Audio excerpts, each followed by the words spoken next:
Buenas noches, amigos. Una de las impresiones más fuertes a nivel de imagen que yo me he llevado en la vida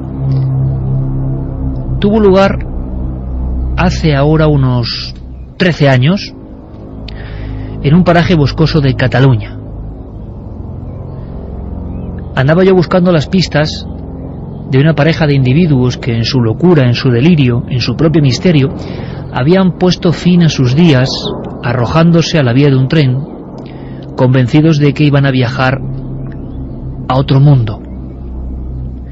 Sobre sus pechos, con ausencia de cabeza, aparecía una nota que decía: los extraterrestres nos llaman. Era un caso añejo, antiguo, hacía mucho tiempo que había transcurrido, y sin embargo, en aquel bosque bajo, que por momentos iba opacando, y al tiempo además que el manto de la oscuridad iba llegando, se me iba haciendo más próximo, como si de alguna forma no hubiese transcurrido tanto. Es lo que se llama sugestión.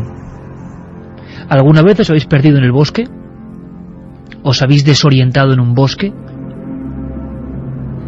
Cuenta el antropólogo y amigo de este programa, José Luis Cardero, que cuando uno entra a bosque adentro, ese maquillaje que llevamos todos de tecnología, de superioridad, ese maquillaje de sabiduría aparente, esa ínfula de grandeza se va deshojando poco a poco, como las capas de una cebolla, y bosque adentro de repente somos lo que somos, unos seres sumisos ante el misterio y la noche de la naturaleza. Yo he ido en mis tribulaciones sorteando algunos árboles, algunos ya viejos, y era un camino en mitad de nada y de nadie entre lo que era Sabadell y Tarrasa, dos urbes importantísimas, pero como una mancha, junto a una serie de edificios que fueron hospitales, una zona poco transitada. Y recuerdo, como si hubiese ocurrido ahora mismo, la sensación de en mitad de la arboleda, no es noche del todo, sino que hay cierta claridad de la tarde, rojiza. Percibo que hay alguien que me está observando. Miro a mi derecha y veo a un individuo de unos 55 años, inmóvil completamente, y que está sonriendo. Debía observarme desde unos minutos atrás, yo creo, para tener ese punto de mira tan fijo en mí. Y no era un hombre que inspirase terror. Era alguien normal, pero ¿qué hacía ahí en mitad del bosque? Yo sé lo que andaba buscando, yo, las pistas de un caso antiguo, pero ¿y él? Estaba ahí y tenía que pasar casi a su vera. Y entonces me acordé de muchas historias de caminantes que, viendo en la lejanía a otro individuo, solitario, sin armas, aparentemente indefenso, que va poco a poco por el mismo trayecto para cruzarse con él, y cómo sentían las tribulaciones: me aparto, no me aparto, giro en mi camino, o voy al encuentro de ese individuo que puede ser un misterio. Yo al final tragué saliva y pasé junto a aquel hombre, repeinado, lo recuerdo perfectamente. Hacía un poco de calor y con la chaqueta abotonada hasta arriba, quieto como un roble, nunca mejor dicho, junto a un árbol y observándome con aquella sonrisa que nunca he podido olvidar. Luego me contaron que podía ser un enfermo de uno de los hospitales cercanos, extraviado o dando un paseo. Pero en aquel instante, en esta anécdota tan breve, tan sencilla, comprendí que el entorno boscoso, el ramaje, los sonidos callados del bosque, envuelve el todo con una aureola muy especial. Y comprendí también por qué los mitos, los misterios, los enigmas de nuestros ancestros se han parido en lo más hondo de la espesura del bosque. Esta misma semana llegaba una noticia que era sorprendente, y yo desde luego la escuché con otros oídos o con otros sentimientos. Me imaginé a esta mujer que había estado, dicen, perdida en el interior de un bosque interminable durante 2 meses. Perdida 2 meses, con sus respectivas noches, hay que decirlo, en lo más hondo del bosque. Hoy os invitamos a dar un garbeo por esos bosques. Bosques donde aún hay signos. Bosques donde parece que el efluvio del contacto con otras oscuridades pasadas sigue presente. Bosques donde el tiempo no tiene mucha razón de ser, porque no hay nada ni nadie que lo mida. Bosques donde podemos encontrarnos con lo mejor y a veces con lo peor de nosotros mismos. ¿Os habéis encontrado alguna vez, repito, desorientados en un bosque? Qué pequeños nos hacemos, ¿verdad?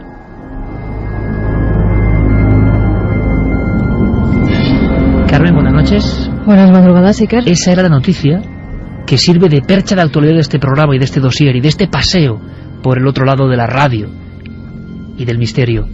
¿Una mujer es posible? ¿No es un error? ¿No es un fraude? ¿Cómo puede estar alguien 2 meses perdido en un bosque? Pues sí que ha estado junto a su marido, Rita Chetrien, 56 años. Iba en la furgoneta junto a su esposo. Tienen una especie de accidente en uno de los caminos, ya dentro del bosque. No funcionan los teléfonos móviles. El hombre coge el GPS que llevaba en la furgoneta donde viajaban porque iban hacia Las Vegas y dice que tiene que esperarle allí, que es mejor que ella se quede dentro de la furgoneta y que él volverá con ayuda. El hombre no ha vuelto a aparecer, Iker, y a las 7 semanas se encuentran a esta mujer casi muerta. Había perdido 14 kilos, había estado comiendo solamente nieve. Los primeros días, pues los pequeños snacks que tenían en la furgoneta guardados fueron su alimento, y luego ya, como no tenía absolutamente nada, empezó a ingerir nieve. Cuando la encontraron estaba casi en estado semi-inconsciente, casi muerta. Inmediatamente unos cazadores la encuentran y la trasladan al hospital. Y es entonces cuando empieza a relatar la historia. Hoy por hoy, semanas después, el marido todavía no ha aparecido. En nuestro propio país siguen desapareciendo personas en los bosques. Esto sí que nos sorprende. ¿Sabéis que algunas de las películas más célebres que nos reencontraron a todos con el miedo a lo profundo del bosque están basadas en hechos reales? ¿Tienen una raíz absolutamente autentificada? ¿Que hay bosques inmensos en Estados Unidos o en lo que era la antigua Unión Soviética, donde apenas se ha hollado, donde sigue habiendo historias que permanecen como encapsuladas? Vamos a intentar echar una ojeada por esos bosques en mitad de la noche. Antes, vías de contacto abiertas. Queremos vuestros casos y vuestras apreciaciones e incluso, hay que decirlo, anotaciones sobre bosques de nuestro país. Hay muchos bosques con leyenda un tanto oscura, sí, en nuestra piel de toro. E incluso, como siempre, hay una cuestión lanzada al aire oscuro del bosque. Una encuesta, como siempre, en ikerjimenez.com, el debate de la semana en Milenio 3. ¿Pasarías una noche solo en un bosque? Está ahí la cosa, ¿eh? Hay gente muy valiente. 46,3% sí pasaría una noche solo en el bosque, frente al 53,7% que no la pasaría, yo creo que ni loco. Vamos a dar, Iker, si quieres, las vías de contacto para que nos digan los bosques que hay alrededor de sus ciudades, en sus localidades. La primera de ellas es a través de nuestra página web, cadenaser.com. Saben que pueden dejar sus mensajes y que vamos subiéndolo segundo a segundo. Facebook y Twitter, La Nave del Misterio, que están también esas líneas de contacto abiertas. Y como siempre tenemos milenio3 con número @cadenaser.com, que es nuestra forma donde nos pueden explicitar más, poner más información de esas leyendas que tanto se cuentan de padres a hijos y de abuelos en esas noches oscuras cerca, muchas veces, de bosques.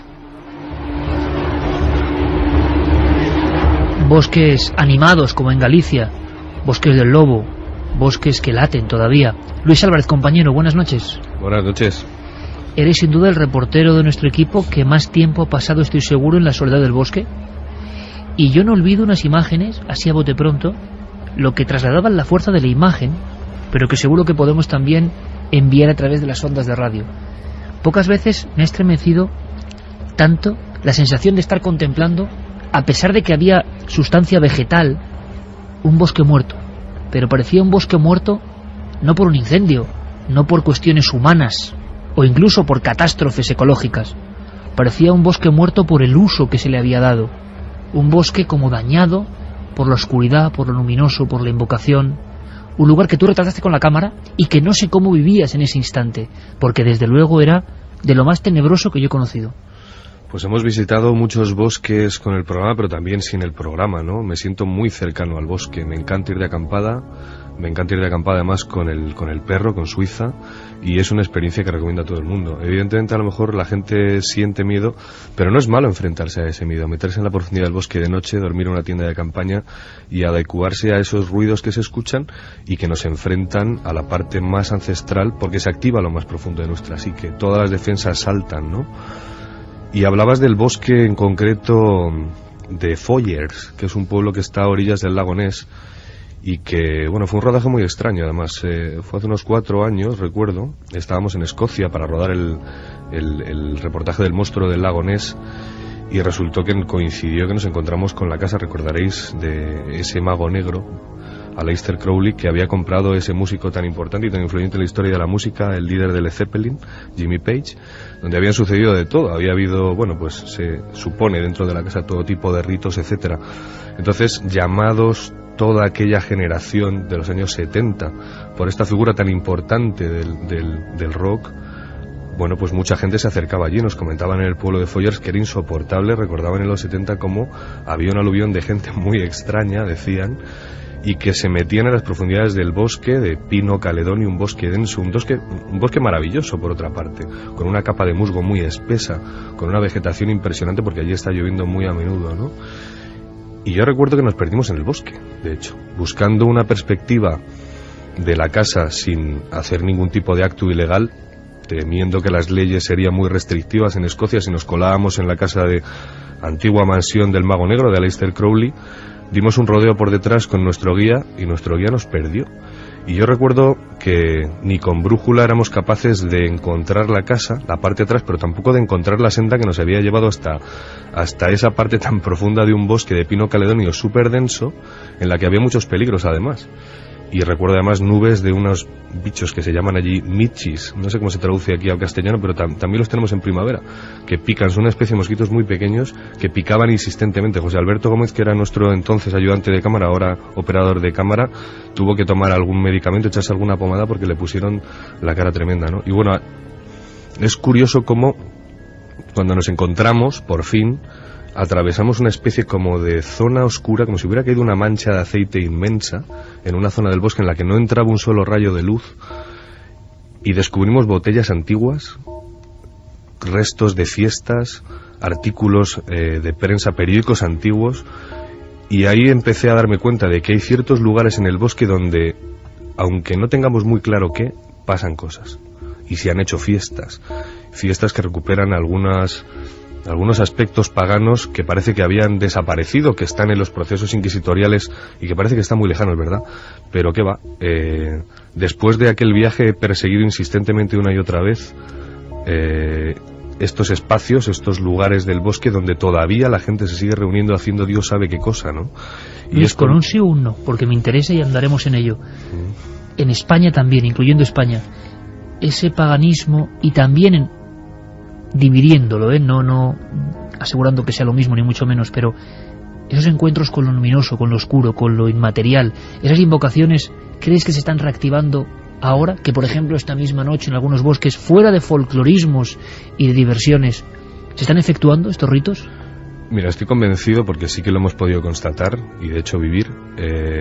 No es nada folclórico, no pertenece siquiera al movimiento New Age que amaneció en los 70, no tiene nada que ver. Es gente muy bien organizada, con una gran cultura, gente que además ha indagado en viejos procesos, gente que ha recuperado la memoria de sus ancestros, gente que ha bosquejado, quizá que haya entresacado de los libros, porque hay mucha basura publicada sobre este asunto. Es muy difícil a veces encontrar exactamente qué es rito, qué es real y qué no lo es, pero hay algunas cosas que sí lo son. Vamos a hablar de ello, Luis. Vamos a intentar incluso pasear por España, porque historias de bosques terribles también las hay, las vamos a contar. Hay una que el cine popularizó y además con algo muy especial, un salto hacia adelante, una innovación tremenda, una visión cámara en mano, una especie de falso o no documental. Sí, lo que se mostraba era falso, pero al parecer basado en historias reales. Y todavía, 12 años después, poner estas grabaciones, a mí por lo menos me estremece. ¿Por qué? Porque me impresionó la película, lo que quería decir la película. El bosque era un personaje más, como tantas veces. ¿Queréis recordar? A ver si adivináis de qué película estamos hablando. ¿Ha oído hablar de la bruja de Blair? Algunas. ¿Algunas? ¿Sabe cuál fue el primer incidente? Verá, los vecinos y la gente de la zona cuentan historias sobre ella, pero también vi un documental en el canal Discovery o quizá en otro. Recuerdo que trataba sobre los fantasmas y leyendas de Maryland. Sí, mi abuela solía contarme esa historia. Me dormía con ella. ¿En serio? Sí, según dicen, si al oscurecer no te acuestas y deambulas por casa, la bruja Blair viene para cogerte. Creo que fue en el invierno, o quizás en el otoño del 44. Empezaron a desaparecer algunos de los niños y nadie supo nunca por qué desaparecían. Santiago Camacho, buenas noches. Buenas noches, Iker. ¿Qué hay de verdad en esta historia? Pues evidentemente la bruja de Blair como tal no existe, pero lo que sí sabemos, porque así lo declararon a la prensa sus creadores, es que la película está basada en lugares que existen, que no son curiosamente aquellos que están en los que se desarrolla la película ni en los que fue filmada, pero en un país como Estados Unidos, la potencia tecnológica por excelencia, con permiso de Japón, es posible que existan bosques de más de 600 kilómetros cuadrados, en los cuales el hombre todavía es un elemento extraño, un elemento hostil, donde las historias de antiguas maldiciones indias, de lugares encantados, de sitios malditos donde moran los espíritus de los algonquinos, o donde, como decían los antiguos indios, hay lugares donde se reúnen los cuatro vientos y no se puede pasar, o piedras que se tragan a la gente. ¿Es posible que en un país como Estados Unidos existan esos lugares? Existen, y hay 3 en concreto. 2 de ellos están muy cerca, se llaman el Triángulo de Bridgewater y con los Pine Barrens, que están muy cerca, curiosamente, de Nueva York. Bridgewater apenas está, para que te hagas una idea, a 30 kilómetros de Boston. Es decir, estamos hablando de una ciudad hipertecnificada, hipercivilizada, y te encuentras de repente en ese lugar mágico y distinto. Y sobre todo el Triángulo de Bennington, el lugar donde la gente se pierde y nunca más se la vuelve a encontrar.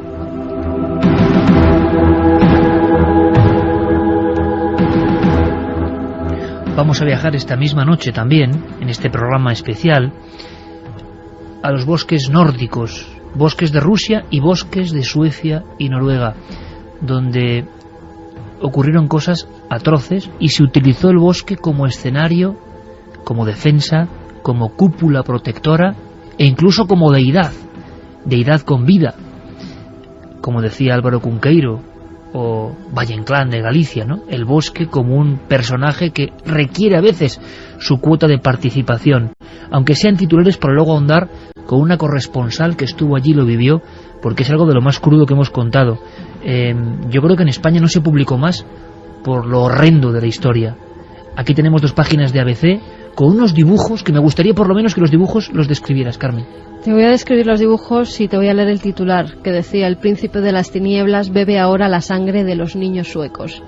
Los dibujos son muy esquemáticos, son de niños de entre 4 y 9 años. Uno de ellos es pues como una especie de círculo con una cruz en medio de este círculo, la cabeza un poco vuelta como caída de alguien inerte, unos brazos en cruz, 2 piernas. Hay otro que parece que está tumbado, tiene los brazos también en cruz, las piernas estiradas y como muchos puntos encima, como si alguien le hubiera apuñalado en innumerables ocasiones, porque encima además hay un cuchillo negro. y al lado un dibujo con la ingenuidad de los niños de una especie de encapuchado, como parece un nazareno, que alza los brazos. ¿Por qué? ¿De dónde vienen estos dibujos? ¿De dónde vienen estos dibujos? De niños que han sido testigos de auténticas misas negras, donde se han matado bebés, donde se han abierto el cuerpo de mujeres y donde incluso a estos niños pequeños les han hecho cortes en los brazos para después beber su sangre. ¿Qué fecha? La fecha es 16 del 3 de 1993. Ocurrió en lo más selecto de Europa, con el mayor nivel de vida. ¿Qué pasa? Bosque adentro. Os invitamos a este viaje después de las noticias. Cualquier sonido, y eso lo saben bien los naturalistas, los ecologistas, los investigadores de la fauna y de la flora, reverbera y se percibe de forma distinta en el bosque. Hay quien afirma desde lo más remoto de nuestra antigüedad común que el bosque y la naturaleza tienen sus códigos, sus lenguajes, que el hombre no sabe ya escuchar. Solo muy adentro y con mucho tiempo se puede percibir algo distinto, diferente. Fenómenos singulares que se repiten en los 5 continentes, allá donde haya masas forestales que se convierten un poco en cajas del tiempo. El contraste que comentaba Santiago Camacho es clarísimo. A 30 kilómetros de la tecnología, o a la vera misma de Nueva York, entre un bosque y una playa, donde por cierto hace poco aparecían los cadáveres de 9 mujeres. Lugares un poco frontera, lugares donde el encuentro con lo otro es posible. Seguimos indagando, Santi, en la verdad, en la raíz, nunca mejor dicho, auténtica de esa película, que dio la vuelta al mundo y que se convirtió en un gran éxito. Eran 3 lugares diferentes, utilizados como epicentro de fenómenos. Sí, el más impresionante de ellos es el Triángulo de Bridgewater, cerca de 520 kilómetros cuadrados al sureste de Massachusetts, que prácticamente es una zona boscosa e impenetrable, en la que si te dijese que cualquier fenómeno paranormal o extraño que te puedas imaginar ha sido reportado en su interior, dirías, caramba, estás exagerando.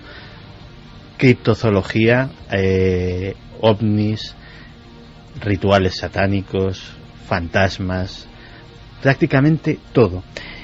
Todo ello se vertebra alrededor de un lugar que se llama el pantano Homohock, el pantano del diablo, como lo llaman los lugareños, o como lo decían los antiguos indios algonquinos, el lugar donde moran los espíritus. Era un lugar prohibido para ellos. Y de hecho, por profanar ese lugar y por quitarles esas zonas boscosas, dicen que los antiguos indios lanzaron una maldición que decía que el hombre blanco jamás podría descansar y jamás podría sentirse seguro entre aquellos árboles. Y parece que eso se ha cumplido, porque aparte de esos misterios pues más o menos extraños o más o menos paranormales, también ha habido sacrificios rituales de animales, asesinatos de corte satánico, crímenes de bandas, un elevado número de suicidios. Fíjate, en 1993, en el bosque del río Freetown, que es una de las zonas de este lugar y parque natural, se dio un caso que casi es prototípico de muchas de las cosas que han sucedido. Una pareja absolutamente normal, procedentes de Nueva York, iban a hacer turismo y a visitar el parque natural. Nada, ningún antecedente ni de malos tratos, ni de peleas, todos los dos con buenos puestos de trabajo, ningún historial psiquiátrico, y justo a unas millas de ese pantano, él detiene el coche, apuñala a su novia y acto seguido se quita la vida. Ese tipo de cosas suceden en el Triángulo con mucha frecuencia. Cosas, por ejemplo, también mucho menos terribles, como prácticamente apariciones ovni que se datan desde hace 300 años. En 1760 se describió una esfera de fuego gigantesca que flotaba, como no, sobre el pantano y que en plena noche proyectaba sombra y permitía ver como debía. También avistamientos de Bigfoot y de esos perros fantasmales que tanto abundan en estos lugares. En 1976 en Abington, en una de las localidades que están incluidas en este área, un granjero declaró ver a un perro enorme con los ojos rojos como de fuego matar a 2 de sus caballos, y el perro era casi tan grande como los animales que estaba matando.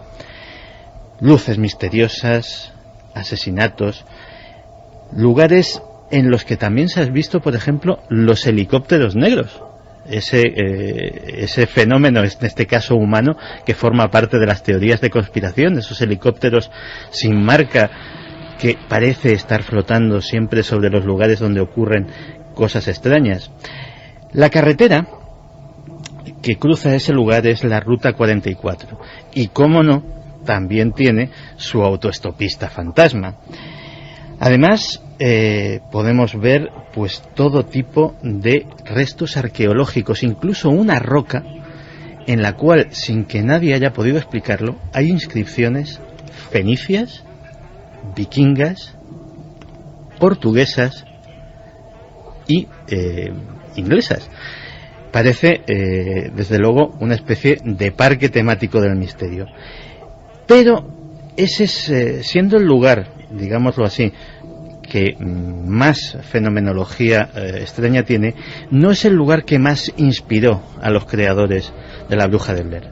Muy cerca, en el estado vecino de Vermont, hay otro lugar que lo llaman el Triángulo de Bennington. Y el Triángulo de Bennington es una enigmática zona boscosa que se caracteriza porque entre 1945 y 1950 hubo una serie de desapariciones no aclaradas que tuvieron absolutamente en vilo a la zona y que siempre se daban en otoño, octubre, noviembre y diciembre. Todo empezó cuando en 1945 un hombre llamado Henry McDowell se escapó de la cárcel. Imaginémonos la típica escena de película en blanco y negro, los perros persiguiendo a un tipo pues con un traje a rayas de presidiario, y no pudo ser encontrado. Desapareció en lo más profundo del bosque. Bueno, que se escape un prófugo y desaparezca en el bosque tampoco es tan extraño, pero apenas 2 semanas después, un hombre llamado Midi Rivers, 75 años, el guía más avezado de la zona, llevaba de acampada a 4 cazadores. Es una zona en la que la caza es una de las industrias turísticas del lugar, y se adelantó apenas unos metros. Nada, lo que es doblar un recodo y salirse de la vista. Los 4 cazadores le perdieron de vista para siempre. Hubo una batida gigantesca, porque además Midi Rivers era un personaje muy conocido en la zona y muy querido, y no se encontró más que en un recodo del camino una solitaria bala que se especuló que se podía haber caído del cinturón del cazador. Así se quedó la cosa hasta que un año más tarde, en diciembre de 1946, una estudiante de 18 años de edad, Paula Weldon, se adentró en la zona para hacer senderismo. Fue lo último que se supo de ella. Jamás salió de los bosques y las pesquisas iniciadas por la policía no dieron ningún resultado. En 1949 fueron 3 los cazadores los miembros de una partida de caza que también se internaron en el bosque de Bennington y nunca más se volvió a saber de ellos. Sin embargo, el caso más extraño ocurrió unas semanas después, el 1 de diciembre de ese año, de 1949, con la desaparición de James E. Tedford, un vecino de Bennington que estaba cumpliendo el servicio militar, regresaba a casa y regresaba en un autobús de línea. Una carretera atraviesa ese bosque y desapareció del autobús. En una parada estaba, se subió todo el mundo, el conductor contabilizó 15 personas, en la siguiente parada se bajó todo el mundo, el conductor contabilizó 14, se fue revisando los asientos. En uno de ellos había unas pertenencias personales de este hombre. El equipaje no fue retirado jamás. Y de James Telford, que desapareció justo cuando el autobús atravesaba esa zona, tampoco volvió a saberse gran cosa. El año siguiente fue Paul Jepson, un niño de apenas 8 años de edad, también vecino de la zona, que estaba jugando en el terreno propiedad de sus padres, que tenían una granja. Su madre le perdió de vista apenas unos minutos para dar de comer a los cerdos. Cuando levantó la vista ya no estaba. Durante semanas, primero batidas locales, luego el propio FBI y finalmente la Guardia Nacional estuvieron peinando el bosque sin que se volviera a encontrar rastro del pequeño. Freda Langer, 28 de octubre de 1950, estaba haciendo turismo por la zona acompañada de un primo suyo. Era una mujer ya de cierta edad, tenía 50 años, no estamos hablando en este caso de una niña. Y bueno, pues en un lance del senderismo, pues cayó a un arroyo, se mojó, y como estaban a poca distancia del sitio donde habían acampado, le dijo a su primo: bueno, quédate aquí junto al arroyo, yo voy a la tienda, me cambio de ropa y seguimos camino.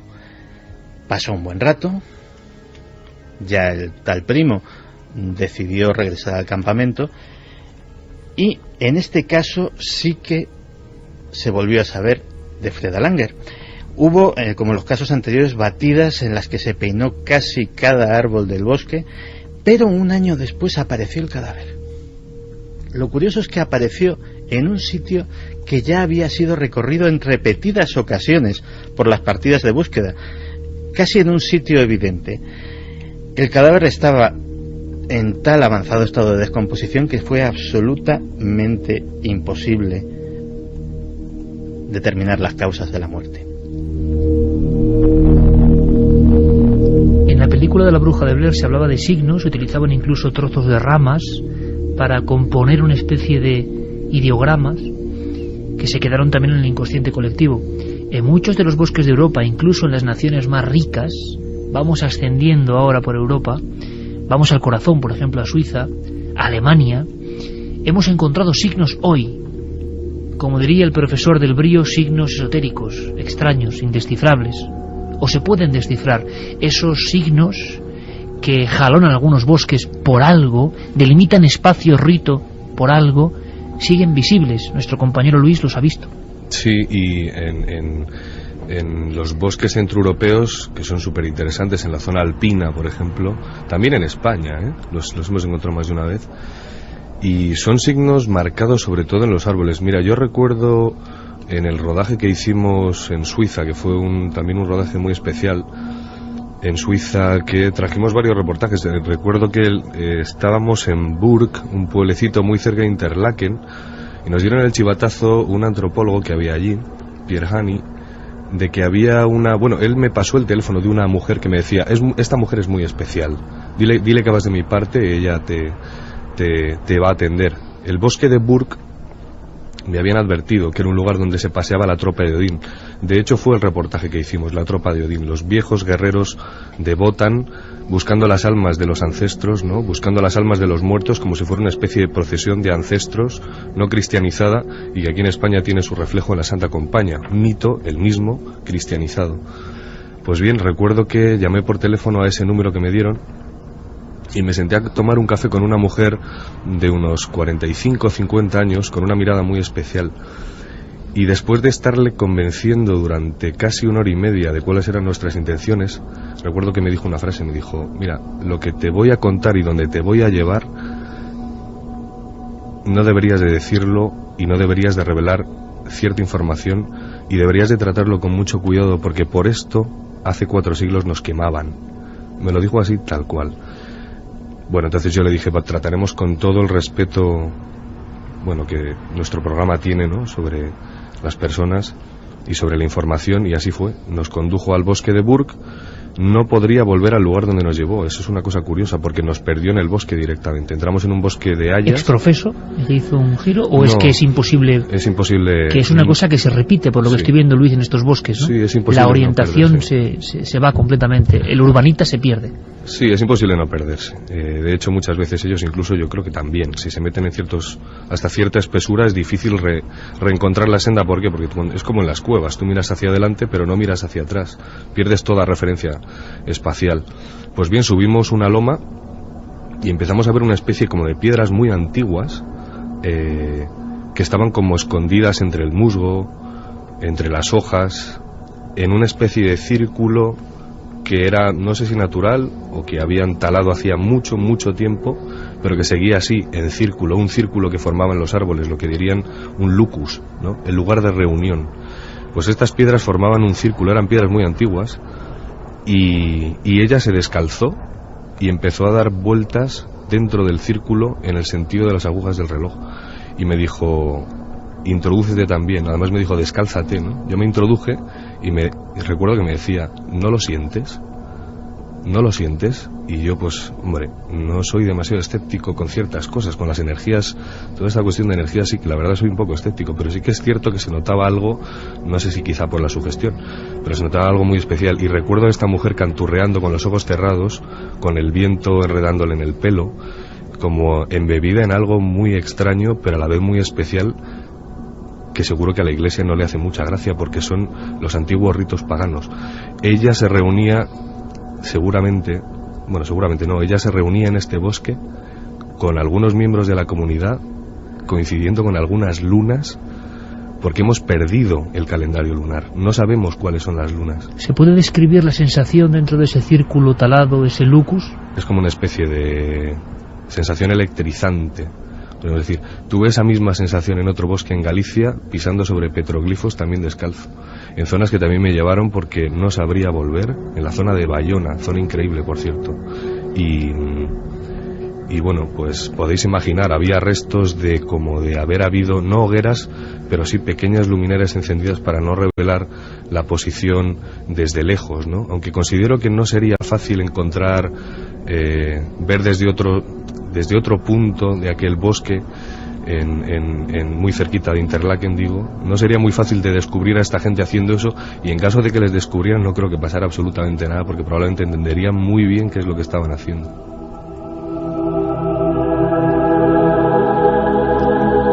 Pero las invocaciones a los dioses también tienen su lado oscuro, y quizá otros reductos o locus del bosque son empleados para cosas más negras, más desagradables, más horrendas, como el caso de Suiza, de Suecia en este caso, por el que despedíamos la primera hora, y que estaba garabateado por niños. La gran pregunta era por qué los niños tenían que plasmar algo tan desagradable en unas cuartillas blancas. La fuerza del dibujo, del trazo de un infante, es algo que nada puede superarlo. En el fondo son como los códigos de la prehistoria, esa especie como de claridad que se ve con ojos mágicos, unos trazos clarísimos que nosotros, aunque no seamos niños ya, sabemos interpretar. Algo dentro de nosotros nos comunica con esa realidad, en este caso tan terrible. Los bosques se tiñeron de sangre en un país de la renta per cápita, del nivel de vida, y claro, hay quien dice que fue como un chispazo colectivo del que debieron muchos de los escritores de novelística criminal nórdica, que luego se han hecho muy famosos por estos acontecimientos de los años 90. Vamos a bucear un poco en ellos, aunque sea fuerte.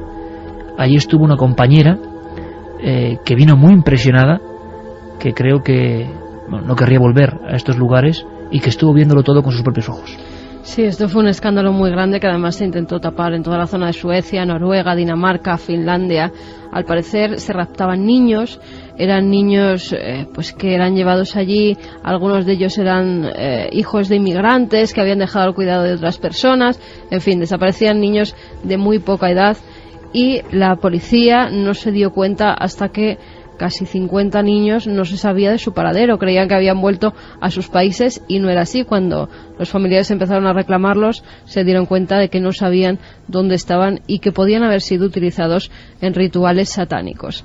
Clara Tauces estuvo investigando por la zona, y lo primero que nos cuenta es cómo son esos bosques por ejemplo, de Estocolmo. Bueno, pues son unos bosques impresionantes. Son bosques que están a las afueras de Estocolmo. Concretamente tienen un nombre, bueno, para nosotros un poco impronunciable, que es Södertälje.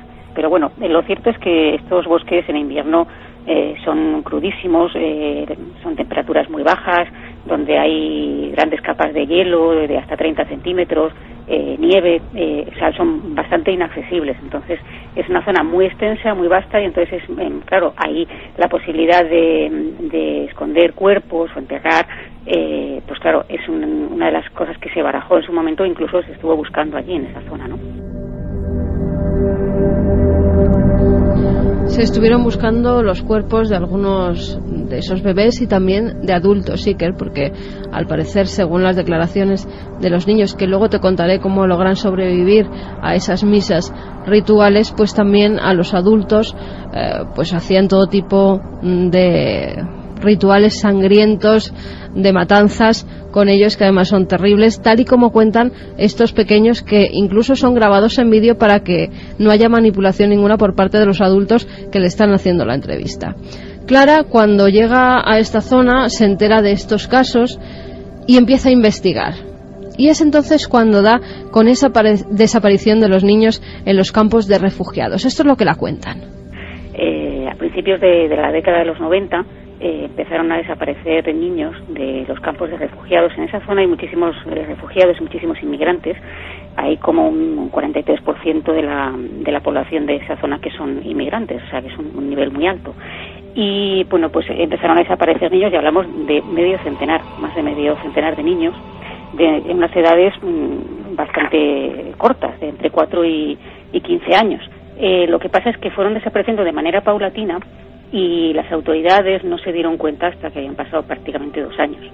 De hecho, pues claro, el problema es que al ser inmigrantes o estar desarraigados, sin familias que pudieran darse cuenta de su desaparición, pues esto se hizo patente casi 2 años después, ¿no? Fue a través de los encargados de los campamentos de inmigrantes de Estocolmo quienes dieron un poco aviso a la Dirección General de Inmigración sueca. Y la policía empieza a investigar y se da cuenta de que no son crímenes comunes, por lo menos por los pocos testimonios que la gente dice haber visto dentro de los bosques, donde asustados se escondían detrás de algunos árboles, de algunos matojos, y veían incluso algunos encapuchados que hacían extrañas ceremonias, que tenían altares, que parecía que daban una especie de drogas que adormilaban a los pequeños, y que luego pues a muchos de ellos los asesinaban y escondían sus restos en esos bosques espesos. Clara nos decía que no eran crímenes comunes y nos habla de esos macabros rituales. Sí, ya había habido varias desapariciones y crímenes un poco extraños que alertaron un poco a las autoridades, y se empezaron a barajar hipótesis de todo tipo. Hablamos desde hipótesis que relacionaban estas desapariciones y crímenes con el tráfico de de órganos, la trata de blancas, y también pues se hablaba de posibles rituales pseudo-satánicos, ¿no? Pero es cierto que habían aparecido, por ejemplo, cuerpos como niñas muy pequeñas, como de unos 8 años, que habían encontrado en su interior, una vez que se les practicó la autopsia, pues una bolsa de plástico lleno de pelos de animal. O sea, cosas muy raras, no eran crímenes comunes.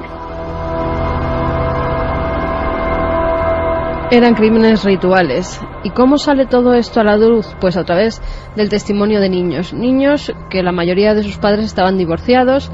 Cuando pasaban los fines de semana con el padre, normalmente eran cuando sus progenitores, les llevaban a estas misas rituales para que fueran testigos, incluso para que participaran en ellas. Hay una profesora de teología, se llama Eva Lundgren, que es la que empieza a investigar a estos críos, a estos pequeños, porque ya las madres se alertan, incluso ponen crucifijos a sus hijos pequeños para que, en cierta forma, les protejan, porque tampoco pueden dejar de ir con sus progenitores, con sus padres. Y esos niños empiezan a declarar, Iker. Hay una niña, por ejemplo, que se llama Iris, tiene 7 años, y fíjate sus declaraciones. Dice: le cortaron las piernas y los brazos, luego se comieron el corazón y decían que me cortarían la cabeza si contaba esas cosas a mamá. Esa es una de las declaraciones que graban los psicólogos infantiles que están tratando a estos niños. Hay otra, por ejemplo, que decía que había mamás con tripa, que cuando sacaron a los bebés sujetaban a las mamás, les cortaron la tripa y luego cortaron a los niños muchas veces. Esas eran las explicaciones que daban los pequeños. Decían también, cortaban y cortaban, sacaban el corazón por aquí y por aquí, ellos se señalaban, y metían la sangre en frascos de donde bebían. Otra de las niñas dice que su papá le da una cosa en la boca que la hace mucho sueño, que la da mucho sueño, y que ella, cuando se despierta, tiene una herida, y que lo que recuerda es que chupaban los adultos que iban encapuchados la sangre de esa herida. Como te puedes imaginar, Iker, las informaciones son terribles, hay cosas que no se pueden ni contar de lo que cuentan, de lo que narran estos pequeños, ya te digo, grabados incluso en vídeo para que no hubiera manipulación ninguna. Y Clara nos cuenta cómo son esos niños suecos y las consecuencias que tuvieron. Estos niños que sí que fueron supervivientes y pudieron contar lo que habían vivido y hablaron por separado y no se conocían entre sí, contaban cosas muy parecidas, ¿no? Por ejemplo, ellos hacían dibujos y en los dibujos pues reflejaban a personas como encapuchadas o vestidas con túnicas y que tenían cuchillos en las manos. Había dibujos de mujeres embarazadas a las que se les había cortado el vientre y testimonios de niños que incluso decían haber presenciado asesinatos, pero todo era de una manera muy se divulgó, fue un escándalo a nivel de prensa, pero realmente esclarecerse como tal no se llegó a esclarecer. Luego había, por ejemplo, en Noruega una serie de iglesias que fueron quemadas. La más famosa es una iglesia que cuando estuve yo allí estaba siendo reconstruida, porque es como si hubieran quemado, por ejemplo, una iglesia de un valor arquitectónico muy conocida allí, que es la iglesia negra de Fantov, que bueno, pese al nombre, que puede parecer un nombre así extraño, pero una iglesia se debía a que el color con el que estaba construida, la madera de la que estaba hecha, pues era negro, ¿no? 2:32, vagando por los bosques, en este caso de Suecia, de Noruega. ¿Me queréis decir que después de casi 20 años no se descubrió el origen de estos ritos? No, todo esto además se tapó.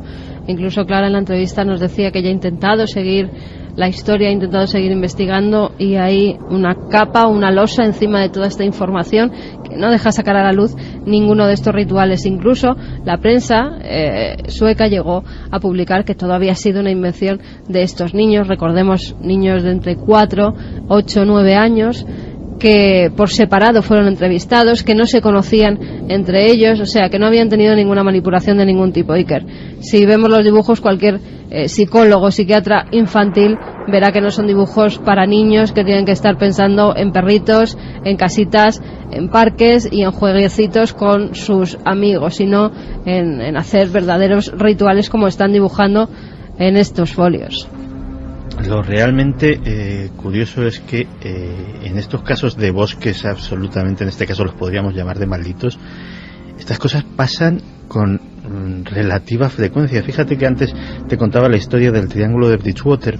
En 1988 en Freetown, en una de las poblaciones, estaban investigando una oleada de asesinatos que había tenido lugar prácticamente desde una década. Se sospechaba que había un asesino en serie que mataba a mujeres y dejaba evidentemente los cuerpos por el bosque, y estaban en una de estas batidas cuando encontraron una cabaña que no estaba, las autoridades no la tenían en absoluto registrada, y bueno, fue uno de esos hallazgos dignos de esa película de La Bruja de Blair.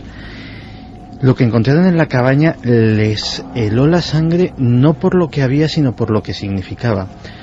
En la cabaña había pequeñas sillitas, grilletes, las sillas estaban dotadas de cinturones y correas para mantener a alguien atado y sujeto, y esas sillas eran demasiado pequeñas para ser utilizadas por adultos. Esos grilletes estaban a una altura del suelo y eran de un diámetro demasiado pequeño para ser utilizado por adultos, y aquella cabaña estaba repleta de manchas de sangre por todos sitios. Recuerdo que hace no mucho tiempo el director de cine Pedro Lea, en esta visión un poco sobrenatural que hoy estamos dando, porque está la visión evidentemente luminosa y del mito y de la fertilidad y de la vida de la que hemos hablado en más de una ocasión. Pero en esta visión más oscura, me contaba Pedro Lea, el director de cine, repito, que en el rodaje del Bosque del Lobo pasaron cosas bien curiosas, que todo el equipo, cuando estuvo en los lugares de los crímenes del famoso hombre lobo, Manuel Blanco Roma Santa, sintió cosas diferentes, en especial el protagonista, que hacía de Benito Freire, José Luis López Vázquez, que además hasta el último instante final de su vida recordaba perfectamente por algo ese papel y ese entorno.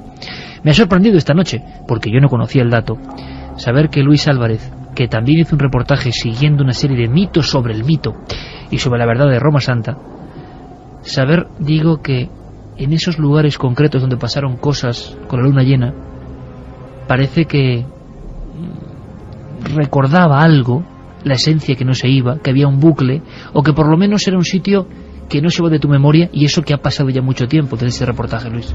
Sí, es el reportaje que hicimos al principio de hace 2 temporadas. Justo al principio nos tendría una trampa, hay que decirlo. Además, fíjate, no lo habíamos dicho nunca, no sé si lo habíamos dicho o no, pero hay que tener una trampa, nos tendieron una trampa y nosotros le dimos la vuelta, ¿eh? Seguro que aquel que nos tendió la trampa se divirtió mucho pensando que nos la había colado, pero no nos coló ni muchísimo. Aquella menos, famosa ¿no? publicación sobre que se habían descubierto esqueletos... Sí, era un bombazo. De las víctimas de Roma Santa, que se publicó como verdadero y que Luis, punto por punto, demostró que era un fraude. Pero en ese lugar de los hechos... Pues fíjate, porque seguimos no toda la senda de muerte de Roma Santa, porque es muy amplia, pero estuvimos en el Biduiral de Montederramo. En la lengua galega, Biduiral significa abedul, o abedular, bosque de abedules, ¿no? Es un entorno, bueno, maravilloso. El abedul es un gran árbol. Habría que hablar también de los árboles mágicos. El abedul es uno de ellos, igual que el roble, igual que el castaño, igual que el tejo. Es una zona preciosa, una zona protegida, y recuerdo que iba con el alcalde de Montederramo, que era un hombre muy afable, y se prestó desde su despacho de la alcaldía a llevarnos en su propio todoterreno hasta el paraje donde él consideraba que habían ocurrido estos crímenes, ¿no? Yo le decía, pero vamos a ver, estábamos buscando una fosa común, estábamos buscando el lugar donde habían enterrado al cuerpo de una madre y un niño que habían sido asesinados y que habían aparecido 200 años después. Entonces, como no teníamos las coordenadas exactas donde los supuestos investigadores, luego fraude, habían encontrado los restos, yo le decía, bueno, vamos a ver, donde aquella madre, Benita, y su hija y su hijo fueron asesinados, es aquí, es en el Biduiral de Montederramo. ¿Hay alguna calvera que hayas visto en el monte, en el bosque, donde hayan podido remover terreno? Estuvimos pateándolo y recuerdo que encontramos la vieja senda. Él no le daba ninguna importancia, íbamos con por las rodadas del nuevo camino. La vieja senda por la que fue en su día y transitó el carro de madera del buhonero de la muerte, Roma Santa. Tal cual, y además sabíamos que era el antiguo camino, porque cada vez que te encuentras con una de esas antiguas viejas rutas, cuando no había carreteras, cuando las distancias se calculaban en jornadas o en leguas, con otras distancias y con otros tiempos, de repente ves que es una senda mucho más estrecha para que pase exactamente un carro. La han podido desbrozar para que pase un carro, no más anchura, y todo el buen rollo que tenía aquel Biduiral se tornó completamente diferente cuando dijimos, es que por aquí paseaba Benita, paseaba con su hijo, paseaba Roma Santa, y es aquí donde les dio muerte. Quizá nuestros amigos tengan sus bosques predilectos y sus bosques de misterio, con leyenda, con historia. Es hora de recopilar. Vamos con esos mensajes, Iker. María Eva Villanueva desde Las Matas nos dice, ya lo decía Stephen King, en La chica que amaba a Tom Gordon, el bosque tiene dientes y puede morderte en cualquier momento. Noche ventosa hoy, no duermo. Un saludo para todos. Nos dice Sergio también, yo he pasado un par de noches en un bosque a las afueras de Londres, además de tener algún que otro susto con los zorros que por allí pululaban, susto recíproco, doy fe. Lo que más me sobrecogió fue su sonido. A medida que pasaban las horas, el bosque cobraba más vida y el volumen iba aumentando progresivamente. Imposible dormir. Muy buenas noches. Recuerdo el día que mi novio y yo junto a mi perro decidimos ir a la Sierra Norte de Sevilla. Íbamos buscando un lugar donde pasar un buen día de campo. No sé por qué, paramos en una pequeña arboleda en la que había un campo de fútbol, mesas y sillas de piedra. Decidimos quedarnos ahí, aunque el lugar no nos hacía mucha gracia, ya que estábamos absolutamente solos. Después de comer fuimos a dar una vuelta por la arboleda. Mi perro levantó el lomo y comenzó a empujarnos con el hocico. No le echamos cuentas hasta que comenzamos a oír como si fuese una puerta que se abriese si se cerrase. Salimos corriendo y jamás hemos vuelto. No hace falta que el bosque sea grande y frondoso para aterrorizar. 1000 besos, Isa, desde Sevilla. Y doy fe de eso, un pequeño bosque puede aterrorizar perfectamente. Me estoy acordando de una anécdota de JJ Benítez con su mítico 124, en lo que él decía los abrasados pinares de Arévalo, aparcando el coche. Finales en los que yo he estado horas y horas y horas. Y que son bastante inocentes en aspecto, depende de lo que te ocurra dentro, claro. Son bastante inocentes o no, porque yo recuerdo ir con mi hermano de muy pequeños, 4 o 5 años, los dos solos por allí, y mi padre siempre nos decía, no os alejéis, no os alejéis. Y nos llevábamos cada susto porque veíamos galgos ahorcados desde esos pinos. Claro, era otro tipo de terror. Era otro tipo de terror, pero claro, para unos niños pequeños que ven el cuerpo casi esquelético de ese perro colgado, eran unos sustos, cogíamos unos traumas que no queríamos ir nunca a merendar a esos pinares. Esa triste estampa de la vieja Castilla, ¿no?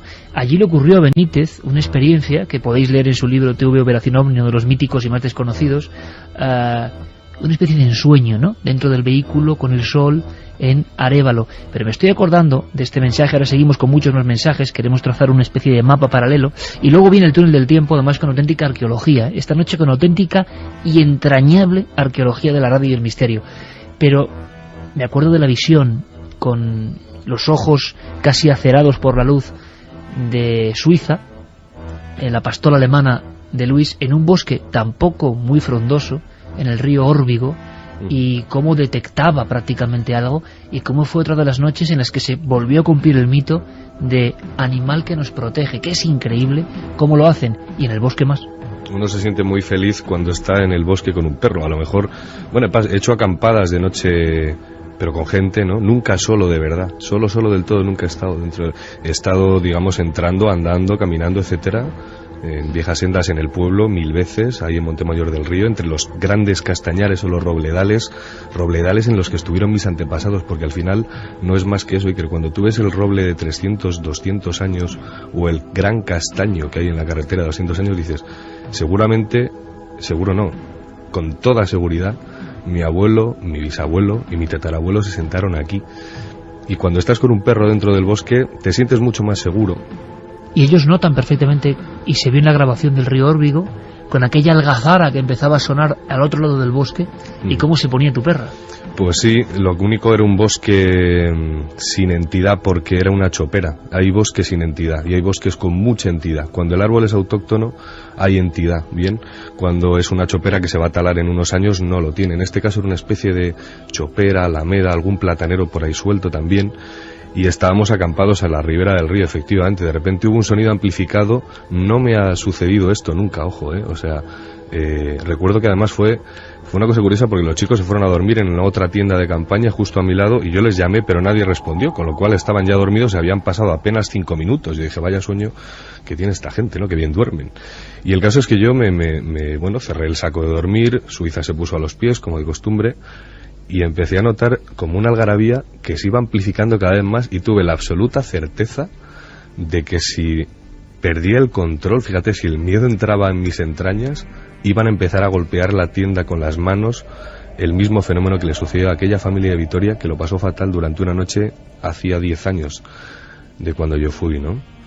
Pero antes lo comentábamos, Iker, y creo que es súper importante destacar esto, ¿no? Cuando hablaba Carmen de estos fenómenos tan sangrientos, tan terribles, no me cabe duda que suceden en algunas otras esferas mucho más elevadas. No me cabe ninguna duda de que ese vector de sangre tan ritual no se ha dejado de practicar jamás, pero también no me cabe ninguna duda que hay, de todo esto que he hablado antes, de Suiza, de estos otros bosques, hay un movimiento que no tiene nada que ver con lo relacionado con la sangre.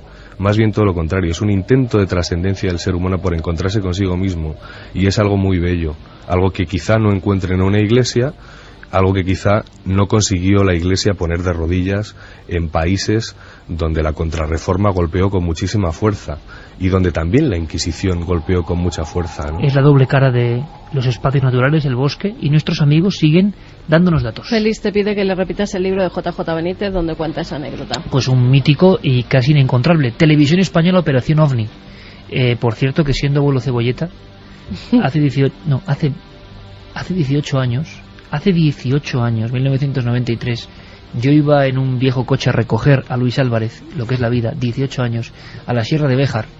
Ahí estábamos los dos y lo primero que me contó este reportero, imaginaos amigos, que joven, un niño reportero, señaló un bosque que estaba detrás de un castillo, un bosque inmenso, y lo primero que le escuché aquella tarde de primavera de sol del año 93, los dos allí mirando la espesura y mirando un poco al horizonte, que desde luego no imaginábamos vivirlo juntos años después, tanto tiempo después. Él me habló de los alaridos y de un niño y de una historia y de unos lamentos que de alguna forma acompañaban al bosque de sus ancestros. Es decir, el mapa de nuestra España está repleto de estos bosques con demasiada historia. Nuria Vicente desde Alicante nos decía: terrorífica la historia del bosque sueco. Ni en la peli más macabra y cruel se les hubiera ocurrido esta historia. Felicidades por el programa. Que me busquen en la playa, que al bosque no voy ni loca, nos decían. Nearco es montañero y dice que no hay mejor sensación que sentirse minimizado por las montañas y los bosques. Mil gracias por el tema de hoy, chicos. De acuerdo, totalmente. Ludi Díez nos contaba una historia, dice que es de Velilla del Río Carrión, en Palencia, un pueblo de montaña, que desde que era niña ha paseado por los bosques y subido a las montañas, que una mañana de verano, cuando estaba en la cima de la montaña, llamada Arbillos, que se desorientó.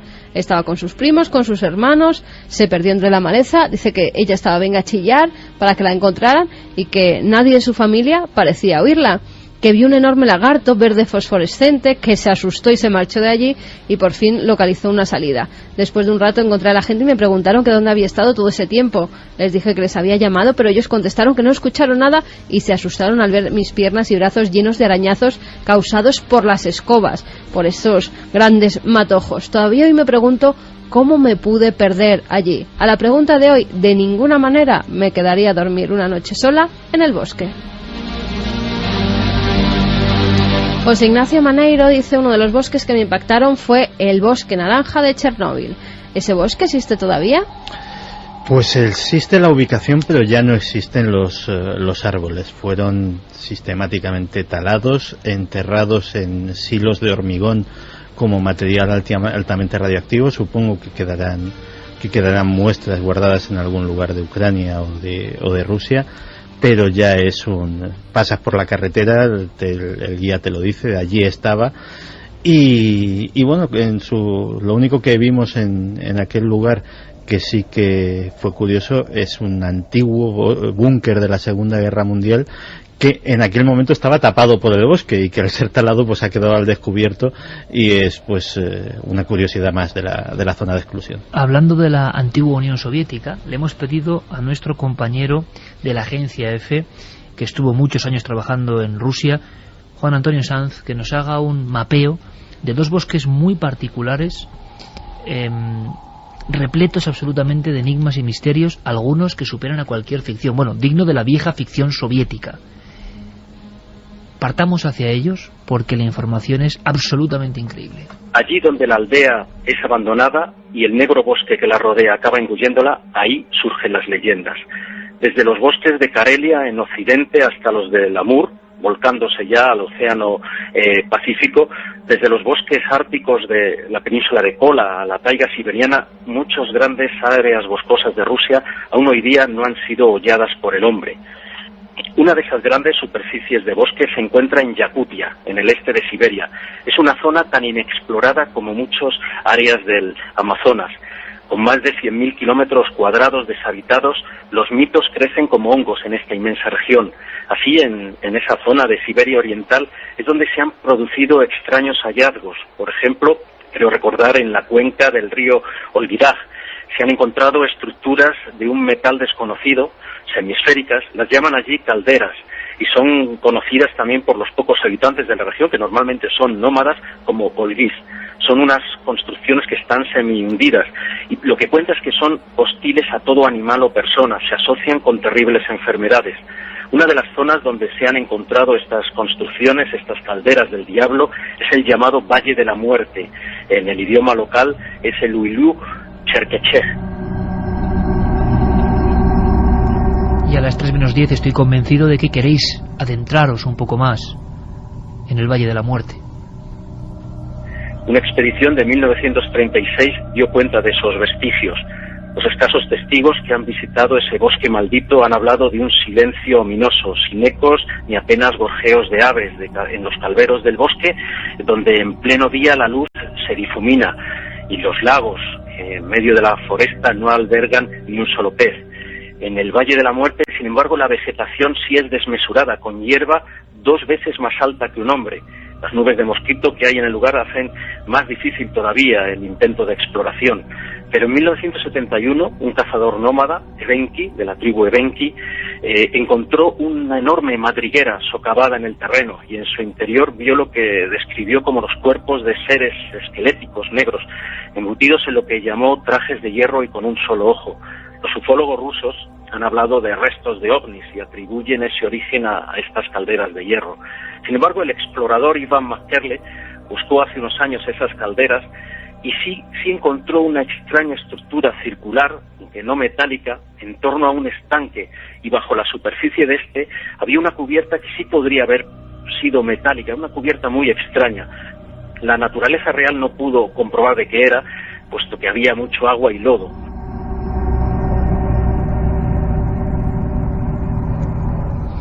Bosques particulares, bosques diferentes, bosques con una especie de hálito propio. En la mismísima Alemania encontraste también, Luis, otros códigos, otras oscuridades, otros recuerdos, que también hay que decirlo, te estremecieron. Y esto sí que daba mal rollo de verdad. Estábamos en Obersalzberg, que es el segundo cuartel general del Tercer Reich, y es donde estaban, digamos, la zona residencial de Hitler y todos sus grandes allegados, sus generales, su gente de confianza, la gente que conformó la gran pesadilla que llevó al mundo al desastre durante la Segunda Guerra Mundial, y ellos pasaban allí sus vacaciones. Si el primero era en Berlín, Obersalzberg, cerca de Múnich, era el segundo lugar más importante, y es uno de los sitios donde de hecho se decidió la solución final, no el definitivo, pero sí donde se gestó la idea de acabar con la vida de tantos millones de judíos, ¿no? Y hablábamos, ¿no? Iba además con Eric Frattini, estábamos haciendo un viaje de presentación de su propia novela, de El oro de Mefisto, y recuerdo que me llevó a los cimientos del Berghof, la casa donde se había edificado Hitler, una mansión inmensa. Los americanos, cuando liberan Berlín, inmediatamente se trasladan en sus aviones, en sus bombarderos, hacia la frontera con Austria y Alemania, que es donde está en esta parte alpina, e identifican perfectamente esa casa, ese Berghof, y lo bombardean. Fíjate, no consiguieron bombardearlo bien y quedaron muchas partes todavía en pie. Cuando ocupan los aliados toda esta zona, sondean los túneles, encuentran todos esos búnkers, esas redes kilométricas de túneles aún todavía por explorar, por cierto. Se dan cuenta de que la gente una y otra vez va al sitio, a esas ruinas del Berghof, en mitad de un gran bosque también de pinos en los Alpes, en un paisaje absolutamente muy especial, estremecedor, un sitio maravilloso, y deciden dinamitarlo para que no se transforme en el templo, ¿no?, del movimiento que trataban de aplastar, el movimiento de la esvástica, ¿no?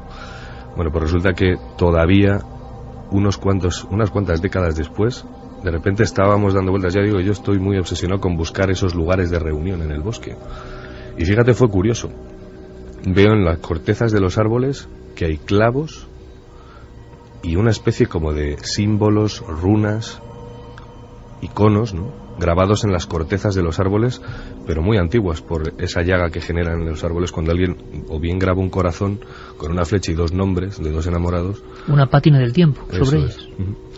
Y otra vez un círculo, terreno pisado, algunas piedras, restos de hoguera y clavos. Yo interpreté aquellos clavos, y ahí me equivoqué, lo decía en el guión, como el lugar donde depositar unos candiles de forma discreta para que no te reconozcan. ¿Por qué? Porque en Alemania, por hacer algo así, no por reunirse en el bosque, pero sí por reunirse en el bosque en un lugar tan especial como este, intentando rescatar la ideología perdida que pudo haber llevado a Alemania, a la gran Alemania, a la gran victoria, ¿no?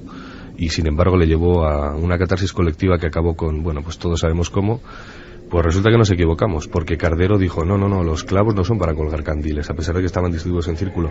Están clavados en la corteza de los árboles porque si haces el conjuro exacto, el conjuro perfecto, no sé muy bien cómo lo decía, es como si estuvieras clavando el alma de un difunto a esa corteza de árbol.